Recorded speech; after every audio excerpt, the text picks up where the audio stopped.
The BMW 3 Series has been the go-to sports sedan for a generation, but the Tesla Model 3 came along and stole away thousands of entry-level buyers. Now BMW is swinging for the fences with the new i3 electric 3 Series. Do they have what it takes to topple Tesla? Let's find out. If you're anything like us, you probably grew up wanting to own a 3 Series. However, by the time you could finally afford one, they had kind of lost their appeal to driving enthusiasts. From styling to interior quality to driving dynamics, many argue BMW has lost their way. The company is launching its Neue Klasse lineup of vehicles that they argue is a return to former BMW glory. First came the iX3 EV crossover, going on sale later this year in the US. Now here's the i3, the electric sedan counterpart to BMW's internal combustion 3 Series. One look at the exterior and you immediately see things are changing. The side profile is what BMW calls a 2.5 box shape because the clipped tail is shorter than a traditional 3-box sedan. It's boxy in a way BMWs haven't been for decades, and easily the best view of the whole car. The classic BMW twin-kidney grille has been widened and incorporated into the headlight design. It's probably the car's most controversial angle. Out back, the taillights are narrow and elongated, but at least they resist becoming one giant light bar like everyone else has these days. LED lighting elements make sure this beamer stands out at night. Inside, the design is a high-tech departure from BMW's currently on sale. Much like the iX3, the layout is dominated by a hexagonal 17.9-inch display. Above that is BMW's panoramic vision display sweeping across the top of the dash, displaying widgets like vehicle speed, navigation, audio, and BMW's AI assistant. The unique steering wheel incorporates what BMW calls shy tech, which only illuminates buttons when their related functions are available. There's an insane level of customization here that can be tied to your digital key. It's all controlled by BMW's operating system X based on the Android open source project with the promise of over-the-air updates to come.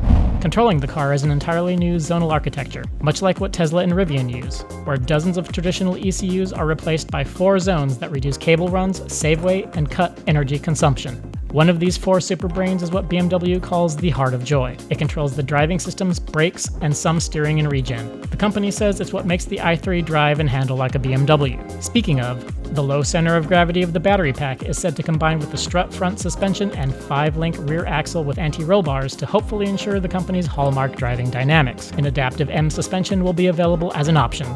Let's hope they nail this. Motivation for the launch edition i350 xDrive will come in the form of 2 electric motors front and rear that combine for a total output of 463 horsepower and 476 pound-feet of torque. Out back, there's a new electrically excited synchronous motor designed for the car's 800-volt architecture.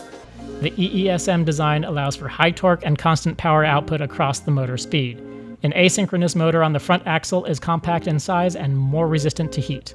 Together, they reduce energy losses by 40% and cut costs by 20% compared to BMW's previous designs. The company estimates range of up to 440 miles on the EPA test cycle. That's thanks to BMW's Gen 6 cylindrical cell battery pack with 800-volt architecture. It's capable of up to 400 kilowatt DC fast charging. The pack also offers bidirectional charging capable of vehicle to home, vehicle to load, and vehicle to grid. A standard NACS port will allow for charging at Tesla superchargers. BMW's symbiotic drive system includes what the company says is level 2 plus autonomous driving capabilities, for when you don't want to actually drive your ultimate driving machine. BMW says the aim of the system is not to provide the highest level of automation, but a safer driver assistance experience that's always controllable.